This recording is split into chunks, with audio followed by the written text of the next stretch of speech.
तो दोस्तों, आप सबका स्वागत है अपने परिवार एसएससी कंसेप्ट एकेडमी में। तो चलिए हम आज आपको बताएंगे मुगल साम्राज्य की स्थापना कैसे हुई और किसने की। तो दोस्तों, हम बताएंगे मुगल साम्राज्य। तो मुगल साम्राज्य की स्थापना बाबर ने की थी। कब की थी? तो बाबर का जन्म हुआ था 14 फरवरी 1483 ईस्वी में। तो इनका जन्म कहाँ हुआ था? फरगना में। याद रखें, इनका जन्म फरगना में हुआ था।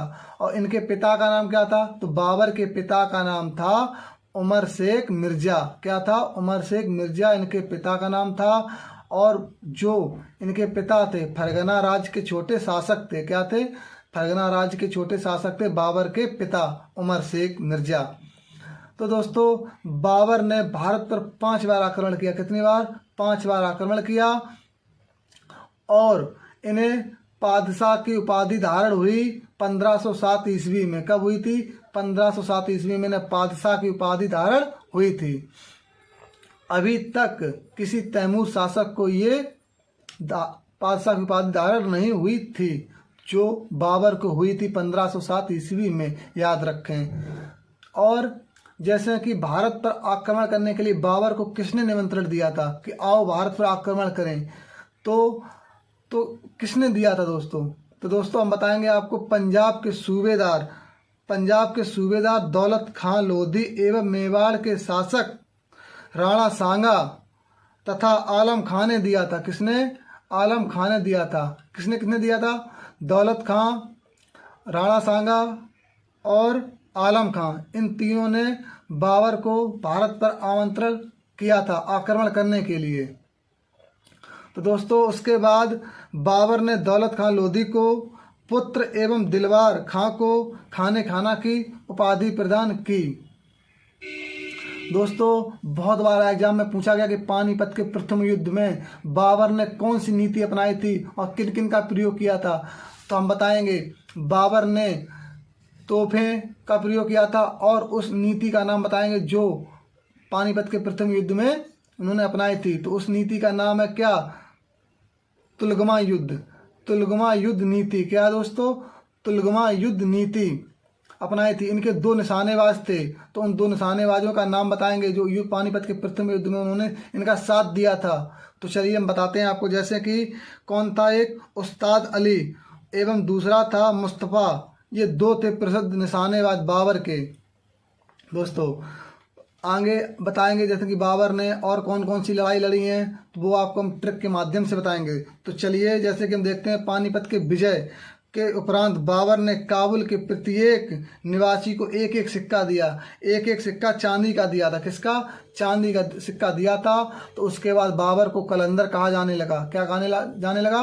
कलंदर। तो लोग बाबर को कलंदर बोलने लगे। उसके बाद जब बाबर ने खानवा का युद्ध लड़ा था, कब? 1527 ईस्वी में। कब लड़ा था? 1527 युद्ध में बाबर ने खानवा का युद्ध लड़ा था। किसके साथ? राणा सांगा के साथ। किसके साथ? राणा सांगा के साथ लड़ा था। राणा सांगा को हराकर बाबर ने विजय प्राप्त की खानवा के युद्ध में।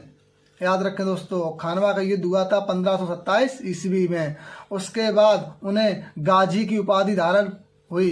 क्या हुई? गाजी की उपाधि धारण हुई खानवा के युद्ध के बाद, जब उन्होंने राणा सांगा को हरा दिया था। याद रखें।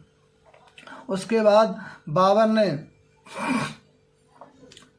ने खानवा के युद्ध में खानवा के युद्ध में जिहाद का नारा दिया। मुसलमानों का कर समाप्त कर दिया, मुक्त कर दिया, और फिर युद्ध हुआ।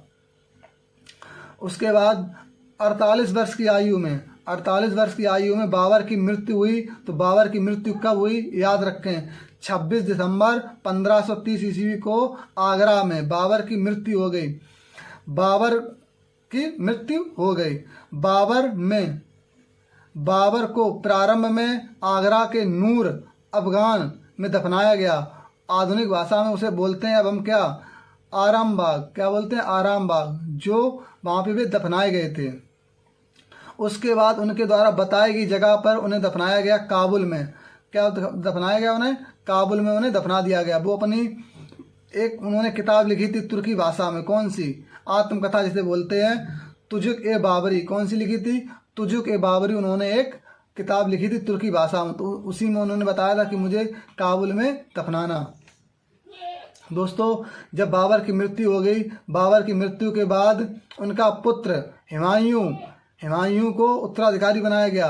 दोस्तों बाबर के 4 पुत्र थे। कौन कौन? हुमायूं, कामरान, अस्करी और हिंदाल, ये 4 पुत्र थे बाबर के। तो उसमें से हुमायूं को उत्तराधिकारी बनाया गया। दोस्तों तो बाबर के द्वारा प्रमुख लड़े गए युद्ध, तो उन युद्धों को देखते हैं, कौन जीता कौन हारा। तो प्रथम युद्ध पानीपत का बाबर ने लड़ा था। किसके साथ लड़ा था? इब्राहिम लोदी और बाबर के बीच में हुआ था। तो ये युद्ध कब हुआ था? तो 21 अप्रैल 1526 में। कब हुआ था? 21 अप्रैल 1526 में युद्ध हुआ था। तो इसमें बाबर की विजय हुई। किसकी विजय हुई? बाबर की। दूसरा युद्ध हुआ 17 मार्च 1527 में, खानवा का युद्ध। किसका? खानवा का युद्ध 1527 ईस्वी में हुआ। तो किसके बीच हुआ? राणा सांगा और बाबर के बीच में हुआ, जिसमें राणा सांगा हार गया और बाबर की विजय हुई। उसके बाद युद्ध हुआ चंदेरी युद्ध। कौन सा? चंदेरी का युद्ध। ये कब हुआ? 29 जनवरी 1528 को। कब हुआ? 29 जनवरी 1528 का चंदेरी का युद्ध हुआ। और किनके बीच में हुआ? तो चलिए हम बताते हैं। मेदिनी राय और बाबर के बीच में हुआ। किसके बीच में हुआ? मेदिनी राय और बाबर के बीच में हुआ। तो बाबर की इसमें विजय हुई। उसके बाद घाघरा का युद्ध हुआ। क्या हुआ? घाघरा का युद्ध। तो घाघरा का युद्ध कब हुआ? तो 6 मई 1529 में। कब हुआ? 6 मई 1529 में घाघरा का युद्ध हुआ। और किनके बीच हुआ दोस्तों? तो ये अफगानों और बाबरों के बीच में हुआ। अफगानों और बाबर के बीच में हुआ, जिसमें बाबर की विजय हुई। दोस्तों इन युद्धों को याद कैसे रखें, तो हम आपको ट्रिक बताएंगे। तो ट्रिक है, पानी पीकर खाना खाया, खाना खा के चंदेरी रात में घर गया। कैसे याद रखेंगे? पानी पिया, खाना खाया, चांदनी रात में घर गया। दोस्तों पानी से पानीपत का युद्ध, खाना से खानवा का युद्ध, चांदनी से चंदेरी का युद्ध, और उसके बाद घर गया से घाघरा का युद्ध। याद रखें दोस्तों, क्रम से 26, 27, 28, 29 तक ये बाबर के प्रमुख युद्धों की ट्रिक है, और इन्हें याद रखें दोस्तों। वीडियो अच्छी लगी तो वीडियो को लाइक करें, और ऐसी वीडियो के लिए मेरे चैनल को सब्सक्राइब करें दोस्तों।